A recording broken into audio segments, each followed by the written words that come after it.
My dear friends, God says to Moses, as this week's Torah portion opens, Bo el paro ki ani hichbadati et libo. Bo means go.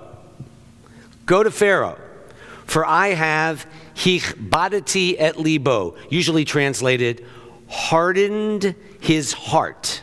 Again, these opening words convey God's behind-the-scenes work in the Exodus story, work that ensures Pharaoh will keep saying no to Moses' demands in the Moses and God versus Pharaoh Passover story, necessitating a greater and greater demonstration of God's power. And this week in the Torah portion, the final 3 plagues on Egypt. The root of that Hebrew word for hardened, as in hardening the heart, is kaved. It means heavy, substantial, suggesting that God, in a way, is intensifying and enlarging Pharaoh's heart in order that Pharaoh might act in a humane way. Yet, as one Jewish commentator writes, and I quote, "If we were to ditch our Jewish biases for a moment, because of course we're rooting for the Israelites to go free, we might argue that God's behavior in this story is fairly unsavory. Pharaoh, and by extension the Egyptian people, are tortured intentionally, all to make the freedom of the Israelites more glorious, more impressive. Why all the antics? Why all the plagues? Why doesn't God soften, shrink, and just weaken Pharaoh's heart to make it easier for the Israelites to just slip out?" This is a question many of our Jewish sages have posed, and I'll share one of my favorite answers to that question in a moment. I was reminded of it this past Monday on the Reverend Dr. Martin Luther King Jr. Day. I was reminded of it again on Tuesday, laying to rest a member of our congregation whose parents were from Wetumpka and Selma, Alabama. I was reminded of it again on Wednesday when a clip from the movie Selma was sent to me. That movie, Selma, is an extraordinarily important movie to see. It illustrated the tortured goodness and courage of Dr. King and the almost unimaginable courage of not just King, but those who stood and marched with him, unafraid. This week's freedom story in the Torah, this week's inauguration of a new president and vice president in our nation, this week's record number of COVID deaths, 1 every 26 seconds in America, with 25 million Americans infected with the virus. This week in Jewish and human time beseeches us, as in this week in the Torah, to look for the signs and warnings, the symbols and signals, the moments when genuine goodness and blatant evil are revealed, when principled conviction and standing up for what is right bubbles up in our hearts within us and cannot be contained to revealing not our hardened hearts, but our hidden hearts. This week's last 3 plagues, locusts, darkness, and the death of the firstborn, follows this continuing hardening, if you will, of Pharaoh's heart. His stubbornness and wrong-headedness will persist until finally Pharaoh relents. You know the story. After the death of his own firstborn, God will announce the Exodus this week by telling Moses and Aaron they will depart from Egypt with the Jewish people in the spring month of Aviv, and that they should mark their doorposts so that their homes will be passed over and spared the 10th plague. Our ancestors are also told to eat unleavened bread, matzah, for 7 days. But all of this only follows after summoning the strength to do what Pharaoh did not do. Look within his heart and bring light instead of darkness to his people. By the way, archaeologists tell us that there's no evidence for a huge group of people leaving from Egypt or entering the land of Israel at this time in history. But no matter what the archaeologists and historians conclude, this story is part of our heritage and our Jewish character.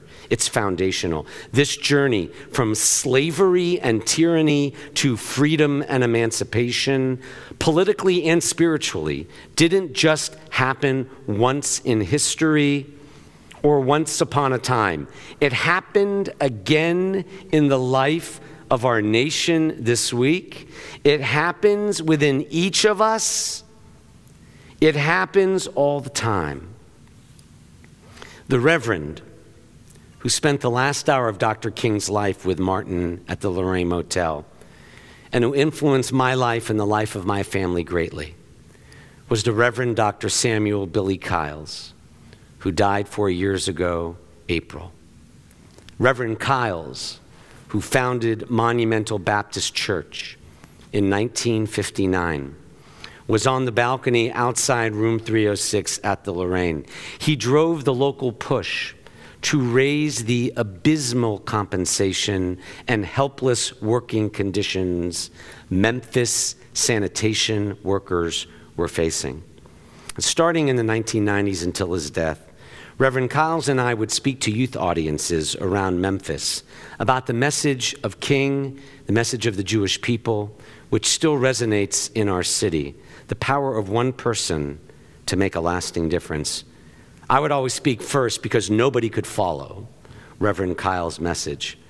I still think about, especially this week, rereading the Torah, and in the life of our nation, congregation, and the Shabbat Memphis, when Pharaoh is mentioned, and Memphis in the Haftarah. And of course, the overarching message of freedom. Reverend Kyles' message was one of hope, freedom, strength, and courage to radiate positive change no matter who we are, where we're from, or where we've been. And when Reverend Kyles spoke at Temple, he would often tell the story about the poet Robert Louis Stevenson. As a young boy, Stevenson was ill for some time. He used to sit in his room every night and look out his window onto the street and watch the lamplighter. The child lamplighter would climb up his ladder to light the flame of each lantern. And then he'd come down and he'd go to the next. And he would light the lamp. And Stevenson was transfixed. And once someone asked Robert Louis Stevenson why he was so captivated every evening just watching this boy, this lamplighter, through his window. And Robert Louis Stevenson pointed out the window at the lamplighter, watching him do it again, and replied to the one asking, "I'm watching that young man knocking holes in the darkness." My dear friends, following the plague of darkness in this week's Torah portion, and the darkness that has covered our nation and world in recent times, on this Shabbat Memphis, may we all recommit ourselves in some measure, in whatever way we can, to knock more holes of light into the darkness, despair, and demonization still surrounding us. After all, God has given us this lifetime to spread rays of light and hope into a world that often appears dark and hopeless for far too many. Each and every one of us can knock holes in the darkness. Each of us can choose where and how we bring light into the world. We can knock holes in the darkness of indifference by understanding that we are caretakers of our planet, by understanding that we are our brothers and sisters' keepers across every line, racial, economic, geographic, religious. We can knock holes in the darkness of ignorance with what Judaism calls chokhmah and da'at, wisdom and knowledge, bina ve'emet, wisdom, understanding, and truth. We can knock holes in the darkness of intolerance by seeing every human as a child of God, celebrating, appreciating who they are as they are. So long as one candle burns, the darkness will never win. So long as we continue, my friends, to knock holes in the darkness.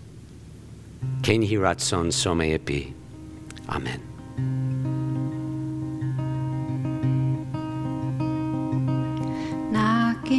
Knocking, holes in the darkness, we are knocking, knocking. Knocking, knocking, holes in the darkness, we are knocking, knocking. Knocking, knocking, holes in the darkness, we are knocking, knocking. Knocking, knocking, holes in the darkness, we are knocking. A little boy looking out his window on a winter night, watching close the lamplighter lighting flames into the sky, knocking holes in the sky. We are knocking, knocking, holes in the darkness, we are knocking, knocking. Knocking, knocking, holes in the darkness, we are knocking. We are knocking, holes in the darkness, a legacy of light, the hope that helps us through the night, knocking.